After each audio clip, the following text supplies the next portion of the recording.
I think they have a Cicerone on, I don't know what level, on staff. They've been doing a lot of tasting courses and stuff there, or I don't know, courses, but, bring everybody in, taste beers, pair it with food kind of stuff. And they have a distillery, so they're doing, tastings there too. So they're I think they're going to host one of the tests up there at some point. Oh, cool. So, yeah. Yep. What's up, John? Hey, John. Hello, sir. How are you? Hello, West Coast made it, yeah. Just got done. I don't want to rub it in, but I was just outside mowing the yard. It's about almost 80 degrees here. Yeah, not quite in the East Coast. It was a beautiful 64 here yesterday. I went to college in Maine for a couple years, so I remember what it's like. Not yet. It's getting warmer, but not yet. The heat's still on because it's cold at night. Really cold. Yeah. So what are you drinking, John? I got Old Speckled Hen for my English and Two Hearted for IPA.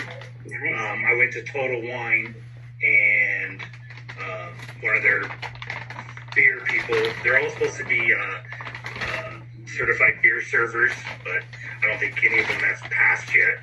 And I told the lady I was looking for Boddingtons, and she's like, how about Chimay? And I'm like, different style. Not quite, yeah. And I ended up finding Old Speckled Hen there. That's all they had for English pails right now. They didn't have much here in Vermont. I was really surprised. I couldn't find any of those. Even Bass, I couldn't find. I'm like, wow. Yeah, I couldn't find Bass either. Yeah. I thought that would be easy, quote unquote, but it wasn't. Yeah, Boddingtons used to be everywhere here, and Bass, and I couldn't find either of those. Yeah. This is my first time. I haven't sampled yet, but this is the first time I've had Old Speckled Hen. How is it? I'll let you know. Yeah. Aroma is graham crackery, toffee, caramel. Sounds about right.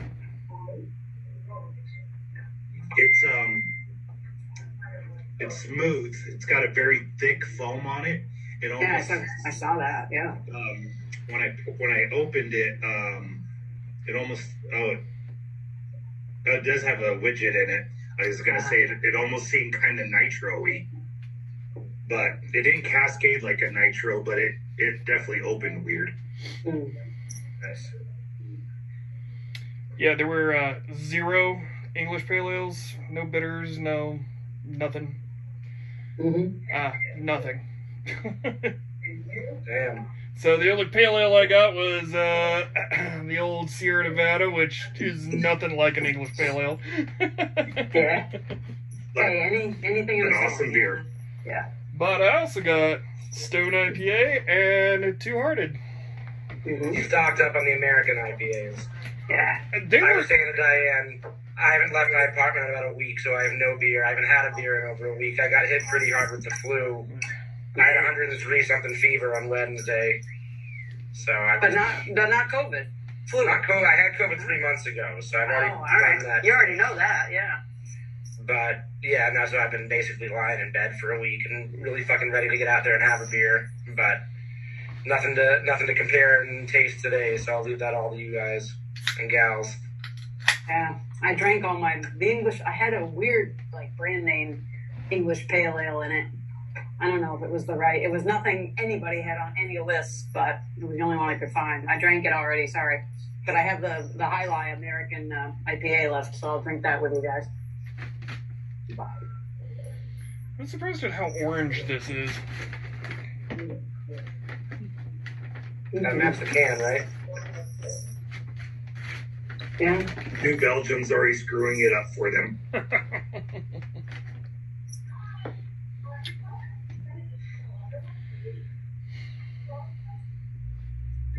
All right. Might be our crew for the evening. Maybe. I'll be honest. I was working in the garden and was like, shoot, I got class tonight. What time is that? I think nice I was always back and forth between whether we were doing it 7 or 8, but I remember 7 worked better. Like last week was 8 just because I was going to be back from New York, but I think 7 for Monday was what worked better, so that's why I said 7. But it might be too early for some people. Maybe. So we'll get back to Sundays at 8 from now on. And Okay. sorry about last week. I just needed to come home. I was on a train for 4 hours, sleeping and sweating my ass off, and just needed to come back and get right into bed. New York was great, but I must have caught something there. It is New York. Yeah. All right. It's So we're bad. going to go back to Sunday night, 8 o'clock Yeah. next week. Got it.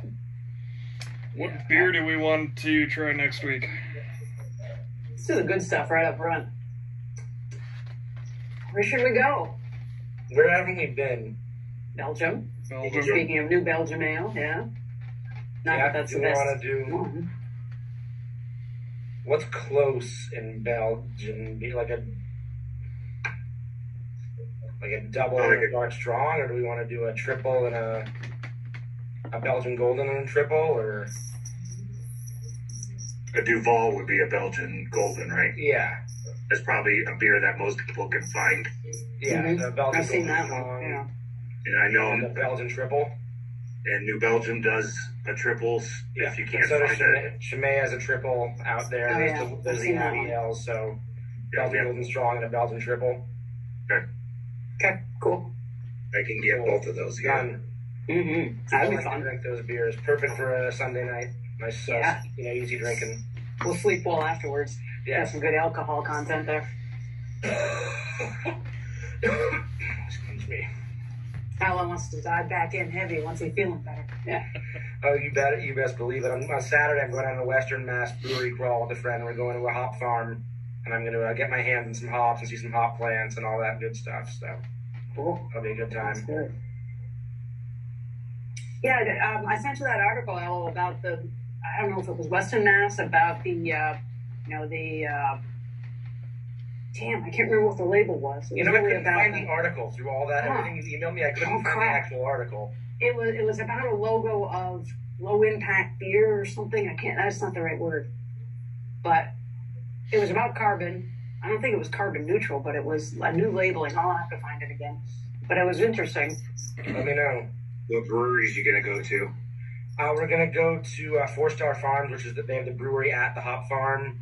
We're going to go to Honest Weight, which is out in Orange, Mass, which does a lot of kind of farmhouse stuff. And then River Styx, which is all modeled after the Underworld on the way back. And then we have room for a couple more in there that we're going to kind of determine while Nice. we're out there. A Treehouse Deerfield is about half an hour away. I've never been to a Treehouse location before, so it might be a good chance to Haven't get been out to there. But it's Treehouse also either. Saturday. It'll be crazy, so we don't know if we want to take up a ton of time trekking down there. But there's a good 8 or 9 on the route that are on the way, and then another good half dozen that are a little bit further to reach. So I think it depends how long we stay at the hop farm and the brewery there, and then we'll kind of make our way back.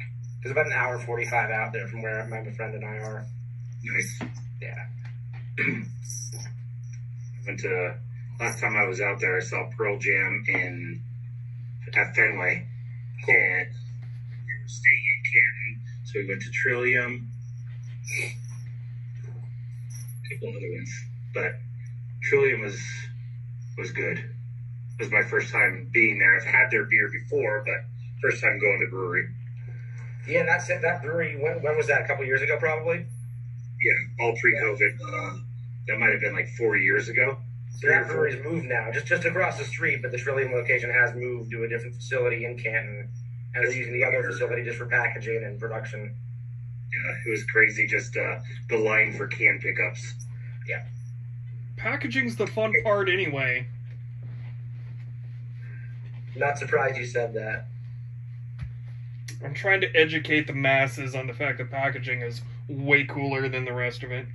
There's a ton of jobs out there in packaging right now. I see them all the time. There's a lot of production and packaging jobs, more so than even tap room, front of house stuff. But yeah. So where do we want to dive in? Do we just want to start with the brewing? Start at the top of the brewing process and go through it. Yeah, let's do that. Which book are we using? Road to Syllabus? Syllabus, Road to Cicerone? Let me go grab them. Yeah, I have my road to Cicerone here. Yep. Grab mine real quick.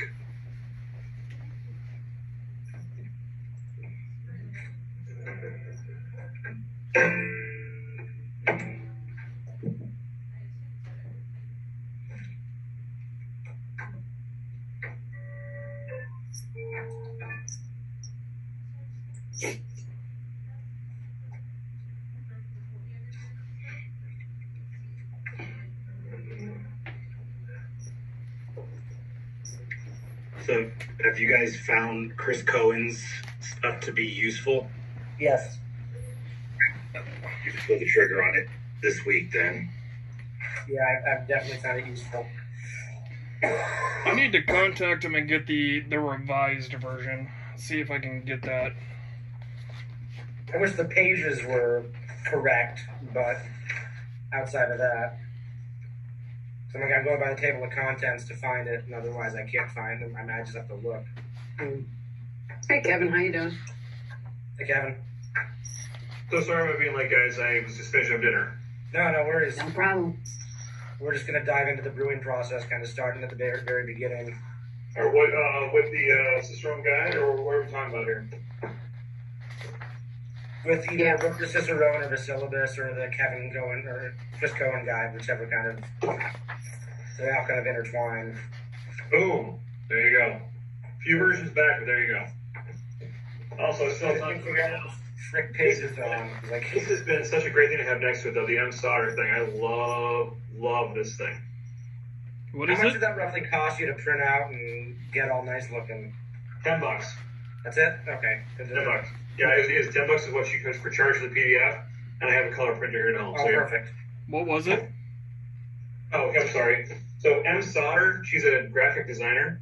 She did a whole Cicerone. She's a certified or master. I forget which one she is, but this whole thing, like the whole way through, like the Chris Cohen thing. So you have them next to each other, so they can give you like the graphic help with the text. Is the way I've been doing it, and it helps my brain. So that's really been great. What's her name? M Sauter, SAUTER. There you go. You'll see her. I think it's Pints and Panels. I think that's what her thing. Okay. Yeah, she is the nicest human being too you're ever gonna meet. Just as a reminder to everyone, we are recording this, so Don't say anything you don't want to regret. pretty much. And I would appreciate it if anyone watches this to hit the like button, because like 16 people watched the last one and no one hit the like button. I know I subscribed. Oh, why? Thank you. I appreciate that. Yeah, I subscribed as well. You're about to see a new video of me riding a one wheel. And wait. With a beer in your hand? Now, although I should do that, I'm planning on making a little trailer for the one wheel to carry a 6-pack behind me. All right, let's get into it. All right.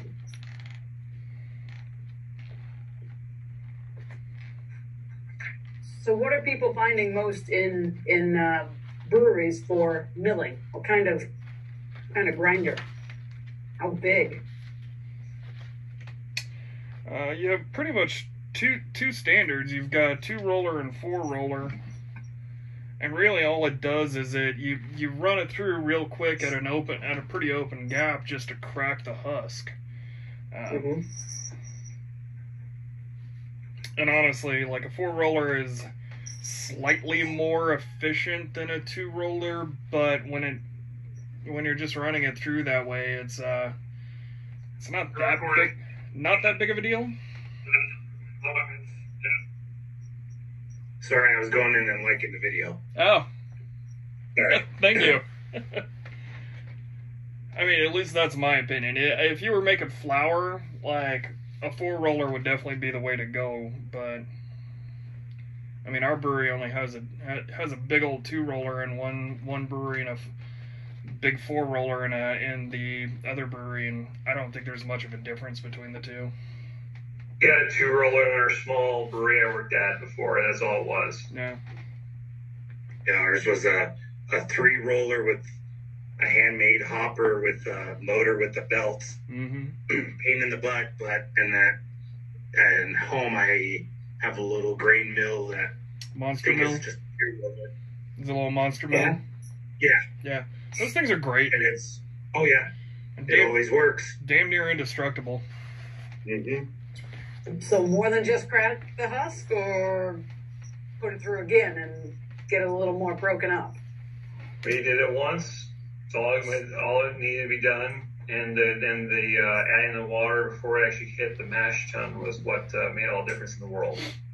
Yeah, if you pulverize it, you're going to end up with a bunch of flour, and you're going to end up with a stuck mash. Yeah. So you're just trying to get that husk removed, because that husk acts as a filter when you're vorlofting. But yeah, if you go too much, you're going to have a problem. Also, putting in rice hulls into it can really help with the vorloft to help keep it from getting a stuck mash. So, especially on those wheats and those New Englands. Yeah. Mm-hmm. But rice hulls don't add anything. No flavor, nothing. Just the fiber to be a filter. Yep. Correct. They are a lifesaver. Yeah, especially I focus on wheat beers a lot too, and that's when you're doing. Stan Hieronymus years ago with a homebrew helped me out with understanding I should probably be going closer to 70-30 on wheat to two-row or Pilsner malt, and I was using red wheat at the time, and so he's talking about the rice hulls and whatnot there too, and all it is acting as more of a filtration device for them, so you don't get stuck, and it's such a better wheat beer because of all that too, with having the 70-30 blend. And you're mashing them the whole time. The rice hulls will be in there through the whole mash. Yep. Yeah, they get And mixed. what was the second beer? You talked about wheat beers. What was the second? Was that sometimes get stuck? New England IPAs, because all the wheat and oats in those beers. Okay. And oats are really gluey, right? Like oatmeal gluey. Yeah. very much. Okay. I mean, you can pretty much get a stuck mash on just about anything, but there's some that are going to be more susceptible than others. So, you talked about mixing it with water pre-mash tun. We use a Steels masher, so it gets augered into one side, and as it goes through in the Steels masher, it mixes with the water, the liquor, as it goes into the mash tun. So it's already mixed and wet going into the tun and gets mixed in. So when we're using rice hulls, they open up the tun and just throw rice hulls in as it's being mixed in. So you're hydrating your grain in the auger? It's a special auger. It's a Steels masher. So it goes. Augers goes into it, and then water goes into it, and this is directly attached to the tun itself, above it, and then drops down into the vessel. Okay, I was just thinking that would be a pain to clean that wet grain out of the auger. Yeah, no, the mash tuns, or the Steels masher is only like 5 feet long, and it's a giant corkscrew in there, but it's all stainless, all of that. I rebuild it once a year. It stays pretty clean, but we do a caustic cycle and acid cycles on it, so, and you can run it backwards. Okay, that's cool. How many is most all the grinding? I mean, you're talking about after it comes out of the mill, you're putting water on it. Do you guys have any experience with like wetting the grain before the mill or soaking? No, don't do that. I mean, there is such thing as a wet mill. Yeah, they talk about that in the reading somewhere. Wet mill. They're stupid expensive, and I can only think of a handful of places that have them. Yeah. They are really efficient. Mm-hmm. Russian River had one when I worked there. Well, not when I worked. They had one there. Yeah, it was interesting to tell people about the process. I'd love one, but they're really expensive, and I don't know what the maintenance is on them. It's kind of like a mash press. They're really efficient. They're really awesome, and I can only think of a couple places in the country that have them. How long ago did you work at Russian River? This was pre-pandemic, so it was 2019 into early 2020 for about 8 months. Nice. Yeah. Side note, the STS pills. Russian River's, I think, my favorite brewery. They were a fantastic place to work. I mean, they do take care of their people. I learned a lot being there, and for my tour guide work, I had to give a tour to Vinny and Natalie themselves before they let me loose, and that was fucking intimidating. But all in all, they're just there to make sure you know your stuff and you talk it up and you talk about their, all the that they do have the fun, especially in that new season. We lost Yellow. Can you hear me? Yeah. There you go. My voice also might be a little gone, but no, I was just saying they're really good at just making sure you're equipped to know everything about the technology they use and the cool ship stuff, and they're open top fermenters, and it's just a really pristine run operation from the inside out, and that was cool to see because it's in such an unassuming part of the country. Yep. It's up in farmland, North California. Yeah, My friend got his start at Russian River. Yeah. I would actually really love to work for them. But yeah. But yeah, they called their wet mill the T-Rex because of all the chomper teeth to really get that husk really fine. nice. That was always, telling people, we have a couple different names for the mill. We call it the T-Rex, and people always got a kick out of that. The open top fermenters to me were the coolest part, though, getting to see all that krausen and everything coming up to the top and just looked like a big old creme brulee or chocolate cake, depending on what they were brewing, and the aromas too. So it was a cool job. It was one of my favorite jobs, but the pandemic happened, so I had to pivot. Was Windsor open when you were there? Yeah, that's the brewery I was working at, was the Windsor Brewery. Okay. Yeah. That place looks amazing. It's a beast, and I worked through a Pliny the Younger release too. That was right before COVID 2020. That was right before everything. I'm really surprised it didn't make its way to us with everybody coming in for that, because that was mid-February 2020. But, we managed to all escape it, or maybe people got it and didn't realize what it was at the time. But yeah, Pliny the Younger was the craziest, most fun 2 weeks I've had in a good long time. Being able to drink Pliny the Younger as a shift beer, like, hell yeah. Nice. Yeah. Have any of you been to Dark Lord Day? No. Oh man, it is nuts. You can attest. He can attest. Once and done. I'm good. Yeah, same. It's That's like JBF. I have no interest in going back, but I'm glad I did it once. Yeah, like right now, the one I want to go to the most is Sabre. And I really want to go in June, but again, just trying to figure out with family vacation stuff. But that's the one that I really want to go to. That seems like the epitome of it all. Yeah, that'd be sweet to go to. Hey, real quick, I'm sorry, remind me, what are we doing for before we do the styles? What are we doing tonight on this thing? I want to make sure I was on the right page. We're just walking through the We're just walking through the entire brew process.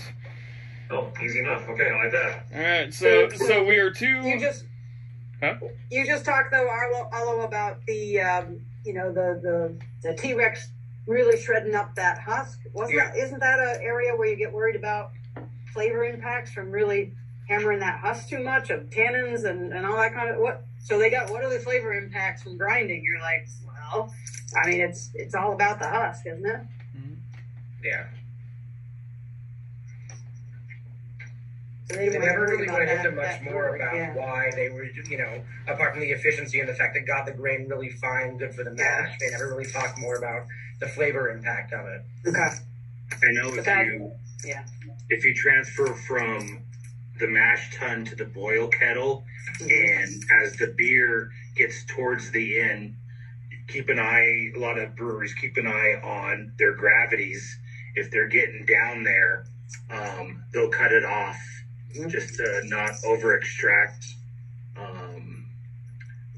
with the tannins and trying to keep some water above the grain bed when doing your sparge to not over it.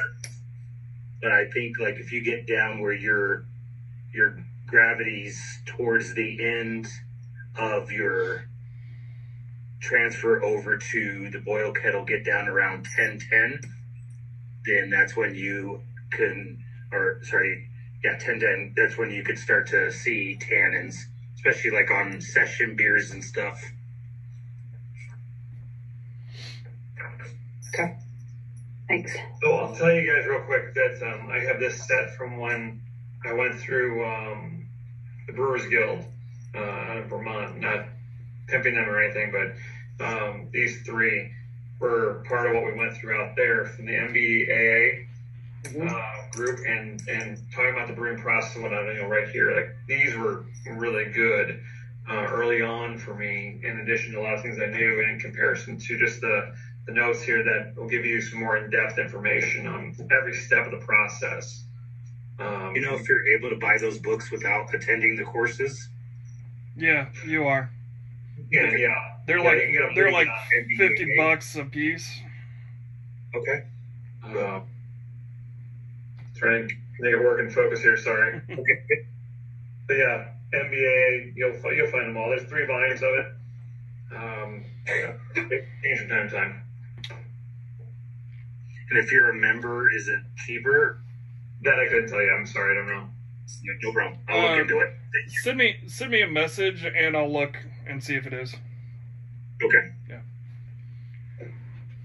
Yeah. The one thing that I've noticed about the brewing process is, in the really real world, at least in the breweries that I have had experience in, it tends to not be the same as what they tell us it is in the books. I get really confused about some of it.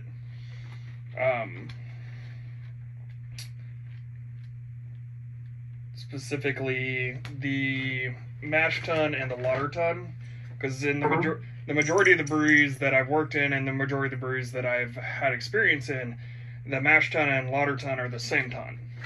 Yeah, correct. So, but they always have them as a separate vessel in all of the everything, and it drives me insane, because I'm like, I know what the process is, but does that happen in the mash tun, or does that happen in the lauter tun? Because in my world, it happens in the mash tun always. So I get confused in that area. I've never been to a brewery that's had a separate mash and lauter tun. See, Russian River did. Yeah. They had the brew house where they had the mash tun, and they have a separate lautering vessel right in the middle. I'm like envisioning, like, we'd always give the tour, we'd walk in, and we'd have the mash vessel, we'd have the grain in the back, or the mill in the back, and we'd have the lauter tun, we'd have the hop kettle, and then we'd have the whirlpool, and then everything running underneath. So it was just an interesting setup. But the way they always taught me to think of it was the mash tun does X job, and then the lauter tun takes X job, and like it's like a big coffee filter, a coffee pot, where you're sparging and you're removing all the grain out, which you can still do in the mash tun, I guess, at other breweries, but they had this. So I've never seen it the other way around, which is interesting. Because I think Harpoon, the only brewer tour around, I've done Harpoon's breweries tour, and I think they have the same thing there. So I've never seen it. That's a 4-vessel system. And a 4-vessel system is a super efficient system, but it's also a really expensive system. Yes. Yeah. So, you're turning 4 or 5 batches a day. Yeah. And like it's built for volume. At our place, like, we have a three vessel system at our big brewery, and like we turn 4 batches a day out of that when we're doing, and that's 150 barrels that we do in a day, and it's a 37 barrel system. I know it's a weird number, but that's a 3 vessel system. And like most of the other places I've been to have 2 vessel systems. So like boil kettle and whirlpool are usually the same, and mash tun, lauter tun are usually the same. So that's a big cost savings then. Yeah. Huge cost savings. And space, too. Yeah, you don't have a lot of space. Yeah, and you sacrifice time, because you can't be like boom, boom, boom. Okay, we've got 1 batch and 1 vessel, 1 batch and another vessel, 1 batch, and you can't like just continuously roll through it. But you can do a lot with it. So it's less expensive and takes up a lot less space. So when you're talking about mash tun, it's the combined mash lauter tun. Yeah. And I've seen that written as such sometimes, because lautering is a process more than, mashing's a process as well, but that's another step in that first process. And so when I'm going, I was, as we've talked about before, like when I look at this guy and when I think about the Cicerone exam, it's really about how they're going to ask the question and what they're going to ask, not, do you know every intricate detail of each, thing. So when I look on Chris Cohen's guide, it has breaking down the brewing process, which is what it's going to have in the syllabus as well. And there's milling, mashing, lautering, and then boiling, and then whirlpool. you're probably going to want to know that like clockwork. Like, what is the step order of the brewing process? Yeah. And then they'll probably break off and ask you different things, maybe whatever two most common types of mashes, or, defines decoction mass or mash. I'm just trying to think in terms of the actual exam itself, what they're going to ask you, and not try to overthink it, which is my easy way of doing things. I always overthink it. I'm faster to overthink and really get like, okay, why am I overcomplicating this? But again, going back to what I've heard about the exam from people who've taken it, it's origins. They're not going to ask you to get into every single intricate detail of each step and why this is that. They want you to know the basics, so they build on them and they test you those in the advanced. And that's the gist I get. So that's how I'm trying to approach this, is not overwhelming myself. Like, there's a lot of fucking information in there. And I think the Road to Cicerone books can get a little convoluted. Like, do you really need to know all that about milling? Do you really need to know about simple infusion and step mashes in that detail? It's probably useful to some degree, but are they going to ask you that on the exam? Probably not. Things they mentioned multiple times and they give you the extra reading on, you're kind of like, oh, they think this is important. Right. Like saccharification rest, the starch rest. That one they brought up multiple times. It's got to be in there. But if you know what a protein rest is about, or then there's other rests. So what are those about, kind of thing. So yeah, I think you're onto it, Alo. And I think also these books do double for advanced, because there's no separate road to advanced Cicerone. And some of these questions that they ask at the very end, the study guide questions, are like, if you're going to advanced Cicerone, look more at these questions than this first list of referential questions. So I think these double for both, which is why they include more information rather than less. But just going by the Chris Cohen guide, because he really hones in on what they're going to ask, I'm finding it really useful for just organizing my own thoughts and my own thought process and what do I really need to study. Like, you probably want to know the average mash temperature, things like that. They may ask you a fill in the blank. The average mash temperature is between blank and blank. And the mash typically lasts how many minutes? I mean, that's in the guide. So isn't it like 165-ish, somewhere in that neighborhood? 145 to 155 is what it says in here. Mm-hmm. So 145, 155. Yeah. So just I could be, I don't think that I know all this stuff in terms of how that, but I'm speculating, because that's how I prepared for this, and I am sitting this in just under 2 months, so I need to really. You got this, man. You can do it. You can do it. It all depends on whether they're looking at the rests or not, too. I mean, like, for example, like a cream ale. I think if memory serves, like 149.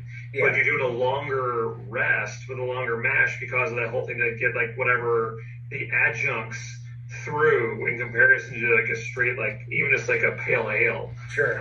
This just has maybe it's churro and a little bit of I don't even know crystal. So that's gonna be the big difference there too with the temperature range. But yeah, I mean mashing out, you're going up like, what is it, like 176 I think is what they go for. Yeah, something like that. 68 for a mash out.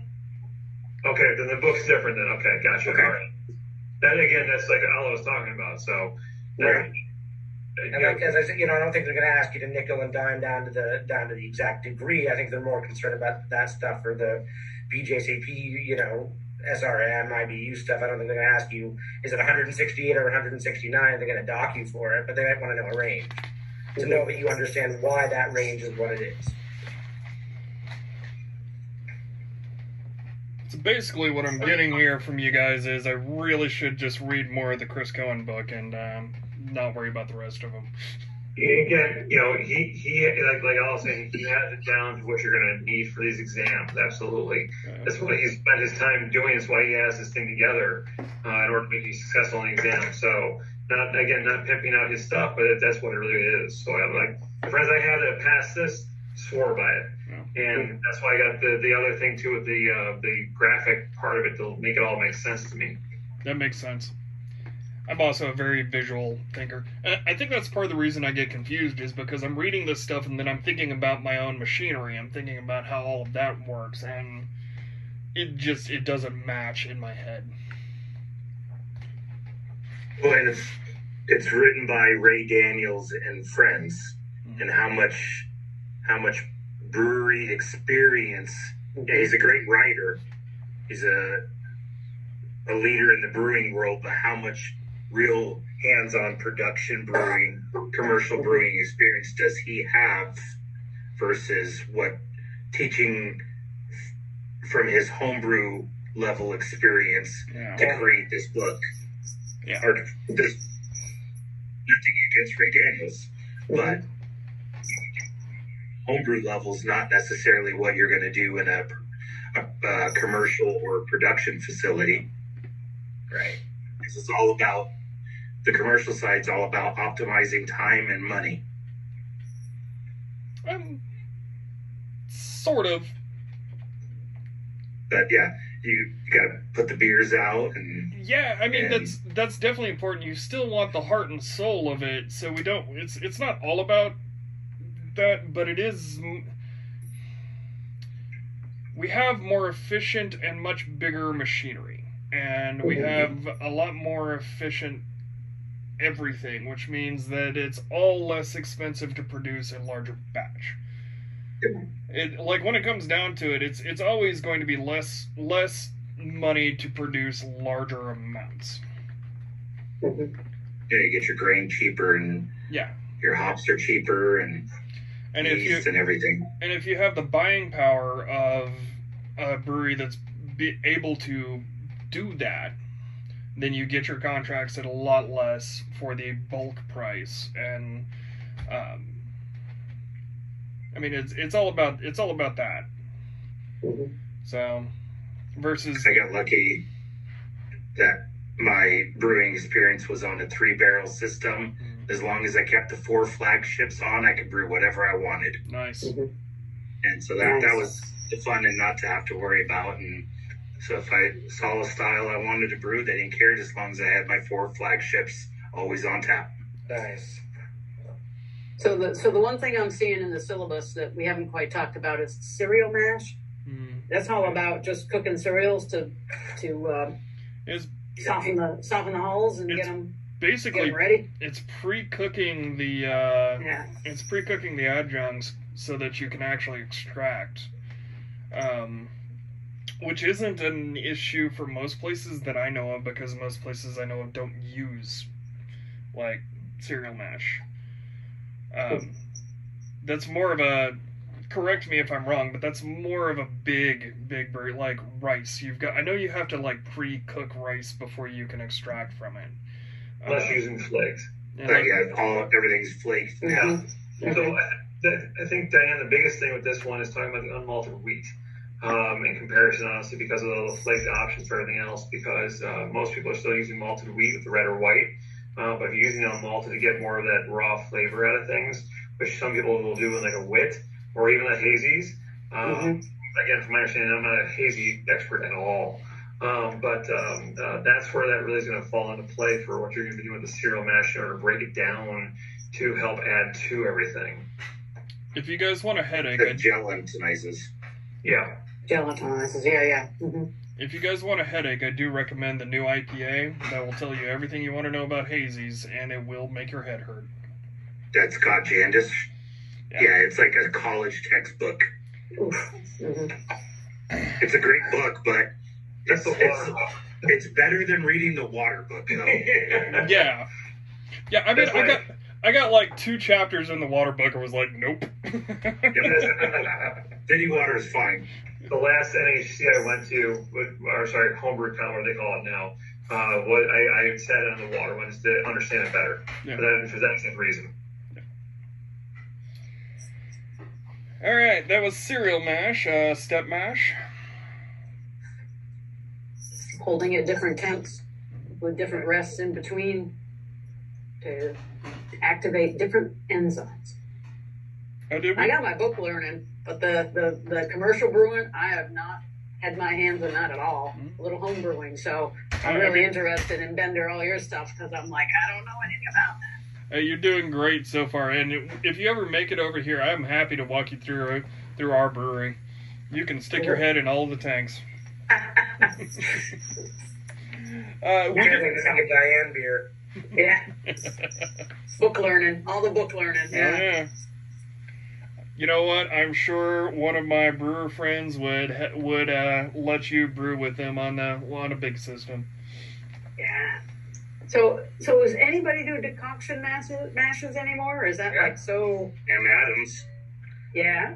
John Trapp, I think, does some of their that's true. mash. Anything that's trying to do traditional German, Czech, Austrian does a fair amount. Maybe not every single one of the beers, but there's some decoction mashing out there. Cool. I myself have never done one because I've always heard it's such a pain in the ass. Kind of sounds like it. Which one? Cans that have instead of DDH double decoction, DDC double decoction. That's not sexy. That's not hip. Nobody wants a DDC lager. But with all the malts being so modified these days, if you want to have that flavor of decoction without the work, you can add a little melanoid in. But yeah, the malts just they come so modified now. But there are still a lot of breweries who believe in it and they don't mind putting the work into it. All right, time out, guys.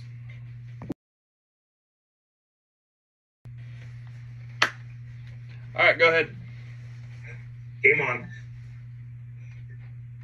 The time to louder. Yeah, I gotta restart the recorder that's recording the sound.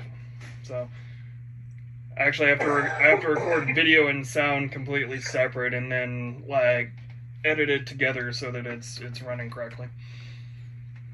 Well, I guess we'll just have to be a little louder. Yes. Oh. Good You're one. feeling a lot better, Alex. You're feeling I know good. you guys are helping. I haven't really talked to anybody in a week either, so If you choose us. yes. My roommates have had me quarantining in my room, even though it's the flu.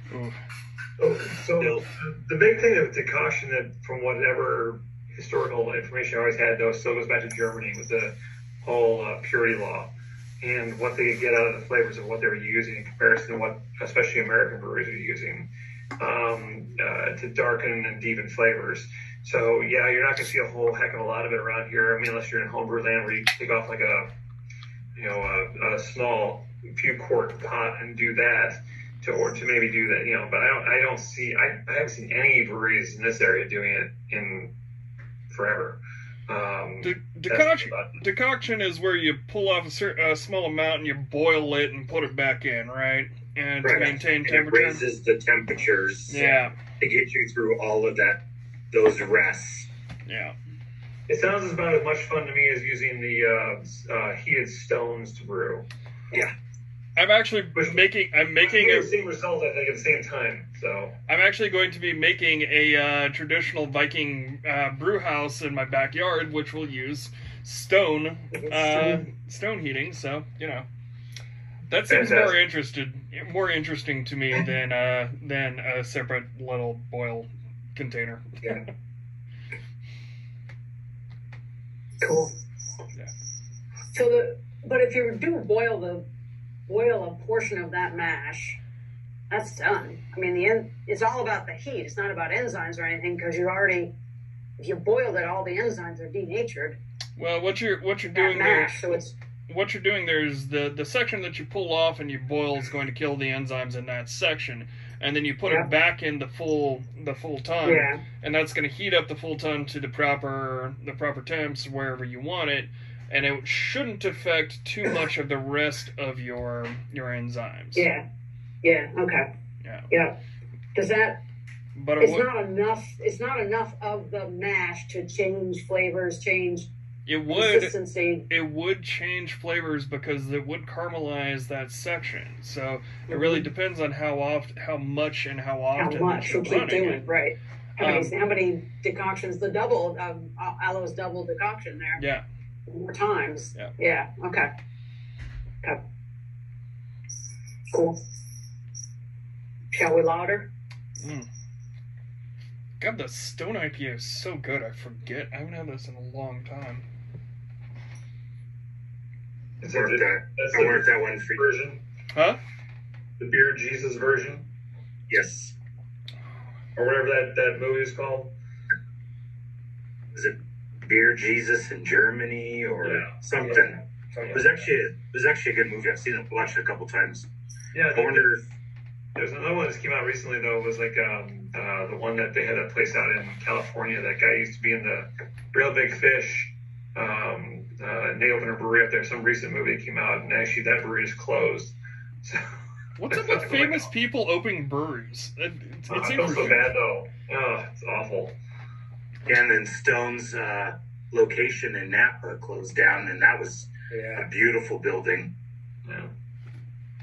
Wait, I've been to the one in southern LA, like south LA. Just Escondido? I mean, it's not Escondido because it's actually north of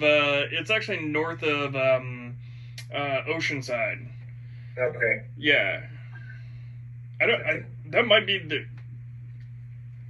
I don't know if they have. I'm trying to think where that would be. I mean, I think it's their main brewery, to be honest with you. Yeah, That's Escondido. fucking gorgeous. Escondido, and Yeah, then but Escondido's Liberty further Station in south. San Diego. Yeah. I don't know. I wouldn't consider that Escondido, but I may be wrong. It's not like beachside Escondido. It's rural in the middle of fucking nowhere Escondido. But Yeah. And then now modern, I don't know if you guys are familiar with Modern Times. They're starting to they're starting to close a bunch of locations and probably are going to be out of business here soon. That's Oh. a lot of places have been hit hard over this last couple of years. I think they got hit hard because of Me Too. And they were part of the, I'm not sure if you guys are familiar with Rat Magnet. Yeah. They were included in a lot of that stuff. Well, fuck them. Southern California in general was hit pretty damn hard with that. Having spent a year and a half in the San Diego beer community doesn't unfortunately surprise me.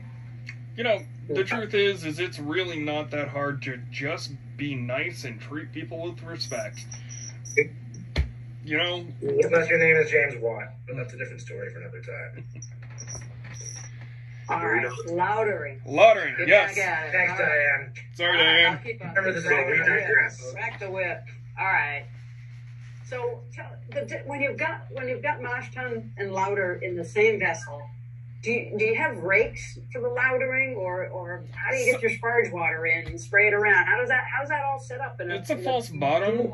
Honestly, it's a false bottom. Some places have rakes, some places don't. We don't have rakes. We got a plow, but we don't use the plow for any of the process other than mash out. And that's literally grain out. Grain out is like what we use the plow for. But it's a false bottom, so it just drains down through the bottom and goes back up and goes back down. Yeah, even in the Chris Cohen guide, it does say the wort has been slowly run out of the mash vessels. So they are talking about it as the more common way is to do loudering from the mash tun. So that makes a lot of sense. If you're running out of the bottom of the mash lauter ton, 1-in-1, if you're running it out and bringing it back up on the top and rinsing the grain, would that be a Vorloft? Yes. Mm-hmm. They love that word. That one's in there. You know that's in there. So it even says Vorloff recirculation in parentheses. So if you're bringing it back through the top and rinsing the grain with your wort, you're helping to clarify it and then transfer that over to the boil kettle. I would normally start my sparge just to make sure I had liquid running through the top and then transfer over to the boil kettle. And then making sure you have your liquid, I would hope for an inch or two above the grain bed at all times. Sure. So I would obviously have more hot liquor water than I would need. Yeah. I had a hot liquor tank at the last brewery I was at. And so then you're rinsing the grain at a slow rate. You don't want to... If you rip that... You don't want rivulets to go through it. Right. You want it to actually filter through the grain bed down into the false bottom and to the other side. And you can use hot liquor to literally press the rest of it down through it. And if you let it rip and you try to cut time, that's where you could end up over extracting and get those tannins as well. So on a 3-barrel vessel, it usually would take me 45 minutes, give or take, to transfer all of the liquid over to the boil kettle. And I would try to aim for that time-wise, just to make sure I wasn't going too fast. I think on average it takes like 45 minutes to an hour and a half, because I think with ours, like, it takes, I think on average an hour, but it's like the square footage of the vessel itself, like, Correct. Yeah. And every vessel's gonna be different. Every brew system is different. You can have two brew houses that were made by the exact same people at the exact same time, right next to each other. Everything about it should be the exact same, and they will brew different beers. Correct. It's an interesting thing. Yep. Yeah. It's a lot of geometry and everything with the size of your brew system, with height and diameter and everything. And so when you talk about specific gravity of the wort, what is degree Plato? I have not. I mean, I had a hydrometer in my home brew for the specific gravity, but what is degree Plato? I lost that one. It's a different math measurement, really. Okay. And really, when it comes down to it, like the big breweries, like they work in Plato. Yeah. Like a lot of it, like all of my brewers, they work in Plato, and honestly, I've tried to get them to explain it, and it's like the only reason that they really work in that is because all of the other professionals. That's the language. If you take the last two numbers, so 1.040, Yep. divide that by 4, that should be your Plato. All right. So the last two numbers divided by 4. The 1.040 would be a reading off your hydrometer. Correct. Yeah. So if that's obviously you don't want that to be your final gravity. So if that's your original gravity, divide that by 4, that's your Plato. And then your final gravity, if it's 1.010, divide that 10 by 4. And that's your degree Plato for your finishing gravity. After fermentation. Correct. Did I explain that? Yep. Because I operate still in original and final gravity. I never converted to Plato, but I think it's divide by 4.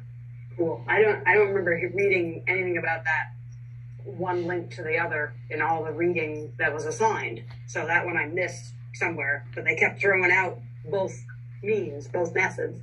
Specific gravity, Plato. It's like, what the hell? I couldn't figure out how they connected. Thank you, John. I could probably set up another time where we could do another one of these with one of my professional brewer friends, and you guys can ask all of those questions to them if you would like.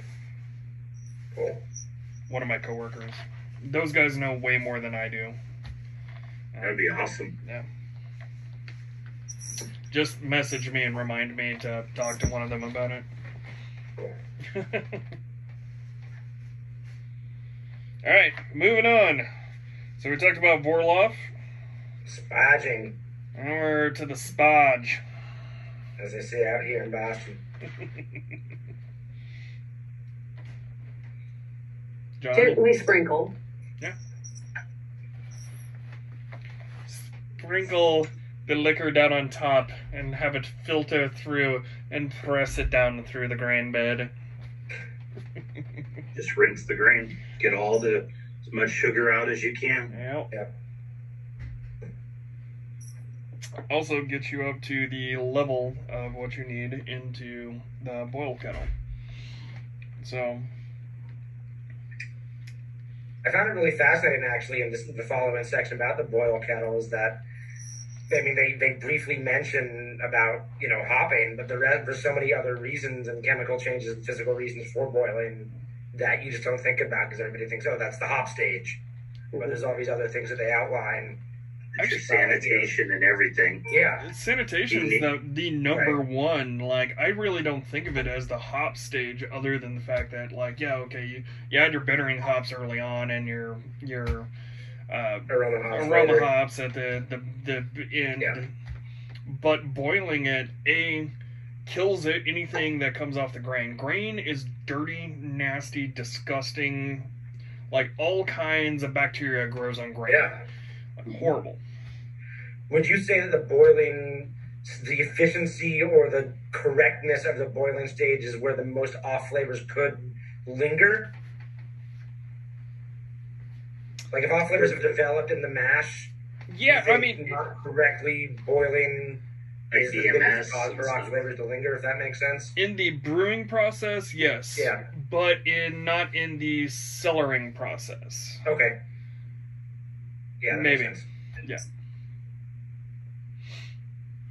So with under modified Pilsner, you could end up with DMS if you don't boil long enough, or people who boil with lids on their pots and no way to let the steam go.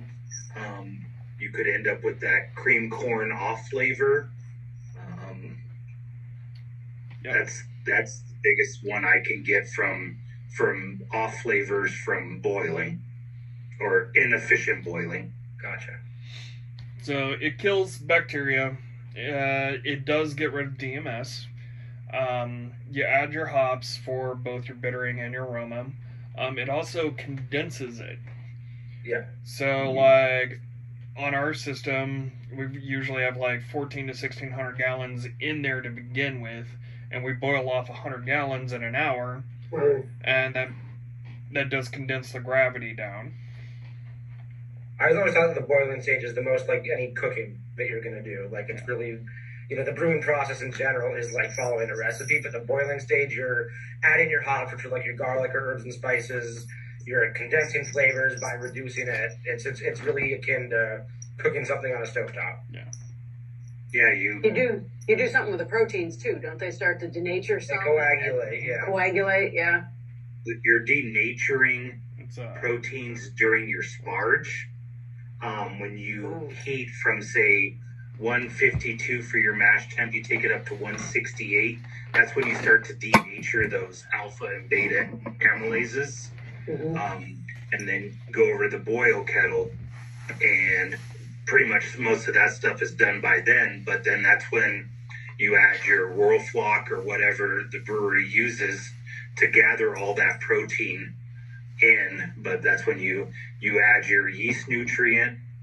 You add your yeast nutrient and Whirlflock generally in the last 15 minutes of the boil. It's also where you add like your salts and everything else to change the water to whatever you want it. So if you're Burtonizing the water, that's when you do it. Sorry. All right. I'm listening. Continue. Wow. I got 7 things. Sterilize it, denature, color and flavor. Darkens it sometimes, depending on what it is. Your Maillard reaction. Maillard reactions, yep.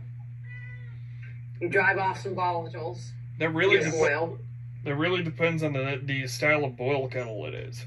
So, like, most places nowadays don't have, like, direct fire or anything like that. Most places are either going to be a steam boiler or a steam boil, or it's going to be a electric coil boil. Electric. Yeah.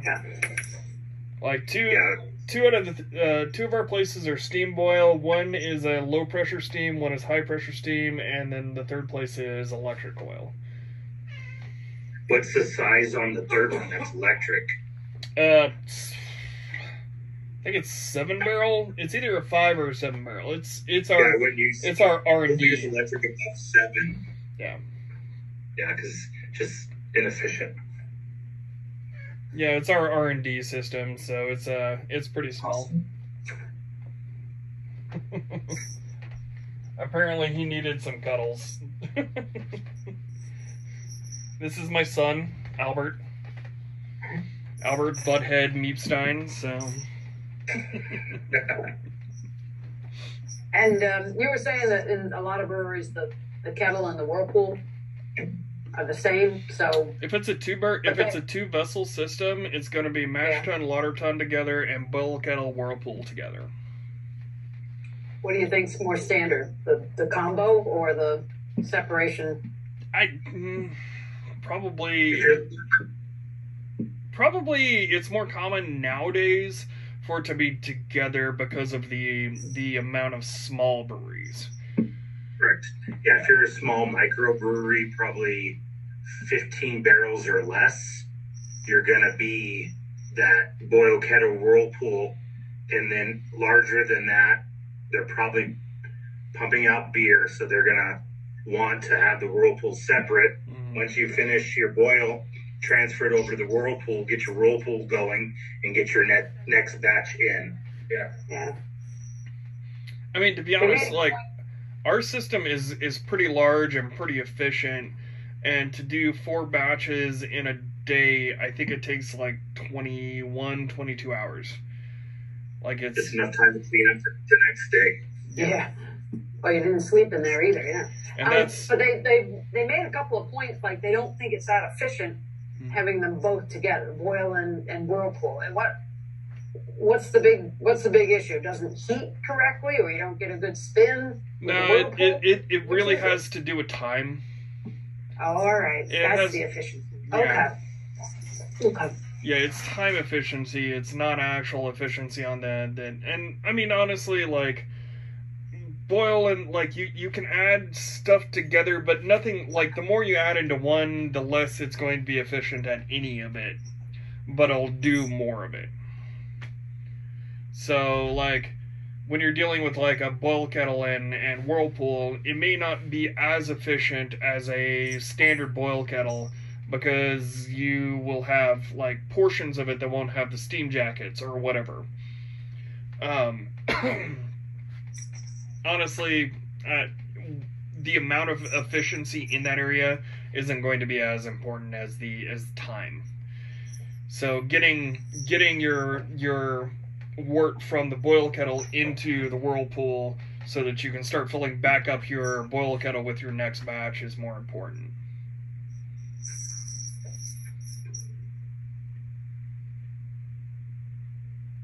All right. Chill it. Can we chill out?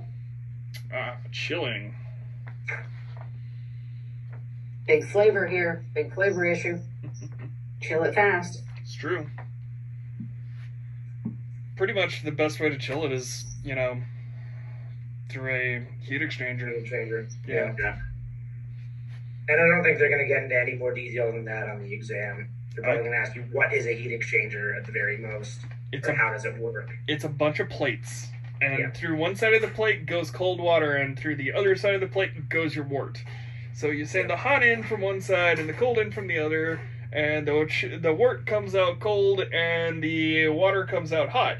And this is actually the important part. This is great, because then you can take that hot water and put it back into your hot liquor tank to reuse in your next mash, which is awesome, because this is one of the things people don't think about. Breweries use a shit ton of water. We use a massive amount of hot water. So the amount of recycling that we can do is very important when it comes to heat and stuff like that. That's something Russian River would actually use to clean all their equipment with, was the recalcitrated or refiltered water. Mm-hmm. Also, another thing as well, while I'm thinking about brewery steps and brewing steps and ingredients, thinking about spent grain, which isn't mentioned here, but could be mentioned. What are uses for spent grain? Where does the spent grain come from in the brewing process? Might be good to.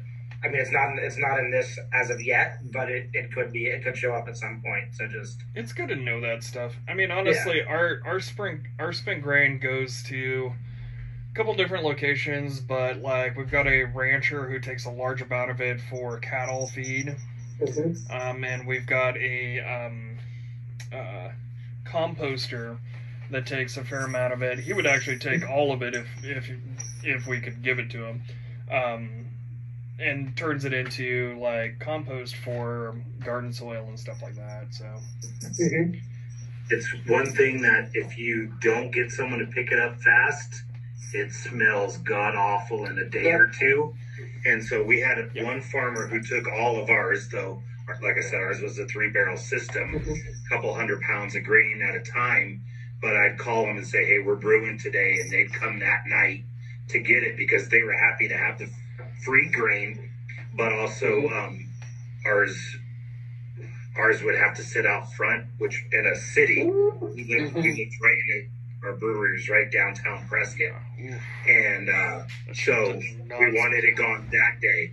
Yeah.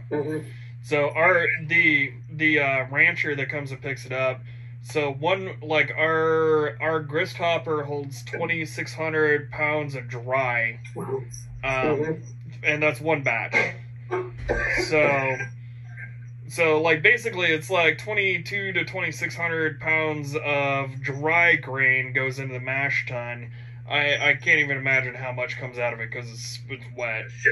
And like we literally dump it into a trailer right outside the brew house. And if you're talking about 3-4 batches a day of that, I mean this thing is just freaking filled. And we're a decent sized brewery. We're a regional brewery. But like there are people who make way more than we do. I would love to know what Anheuser-Busch does with their freaking mash. It's animal feed. This is my job. This is my world. Oh yeah. They have to dry it though. It won't keep wet grain. It'll mold it. I mean, taking it to a farm and feeding it right away, fine. You can't hold it long. The smell, that's not good. And any molds or anything are really bad for the animals. So you got to feed it right out. But the big stuff is all dried. And dried brewer's grain is a big, like, livestock feed ingredient. They feed it all back to cattle and animals. So, yeah. But they dry it. You can't, there's so much of it, they got to dry it so they can store it easier. And the joke here in St. Louis, of course, is that they're feeding to the Clydesdales. Yeah, horses would probably eat it, but cattle love it. They go right through it. And pigs, yeah. Yep. One of my favorite breweries up in New Hampshire, they use their spent grain. They do a lot of things with it, but they also make their bread, their burger buns, their cookies, a lot of their bread products out of it.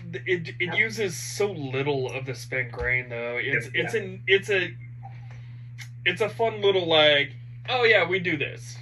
Yeah, I know, but it's still cool. It is cool. Yeah, there's a group of breweries in Phoenix, all owned by the same person, turn them into dog treats. Yeah, because they're one of their business models is all their patios are dog friendly. Yeah. And near trails and everything, and I don't know what they do with the rest because it just uses so little of it, but they do free dog treats. Yeah. I assume they probably do the same thing we do and find a rancher that'll take it. Yep. Well, there's a couple here in Vermont where they're putting it through an anaerobic digester to make energy. The old Magic Hat switchback, they digest it without oxygen and it'll make gas that can be burned to make electricity. Magic Hat had the best advertisement I've ever seen in my life with the Magic Hat condoms. Just straight up. Yep. I will never forget Magic Hat because of those condoms. It made an impression. Yeah. It is. Yeah. I hope they still have them because those are amazing. All right. So we good to leave off here and then pick up with fermentation next week?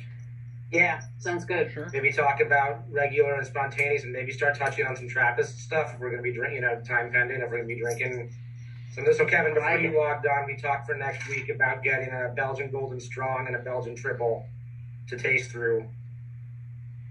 And we're on Sunday night, back to Sunday night. Back to Sundays at 8. Yeah, it works. Sounds good. I have all these Hefeweizens I got from when I was up in Iowa. They had a great selection up there, so I brought a whole bunch back and I missed that week, of course, naturally. But we can always circle back to people need more cross tastings of Hefeweizens and other stuff. So, all right. All right. Awesome. Good stuff, everybody. Yeah. I'm glad you're feeling better, Alan. Yeah. I'm on the mend. Next week, I expect to see you drinking some beer, though. Yes, sir. I won't slack next week. That's right. Yeah. All right. Good night, everybody. All right. Have a good one, Thanks, everyone. Bye now. Bye.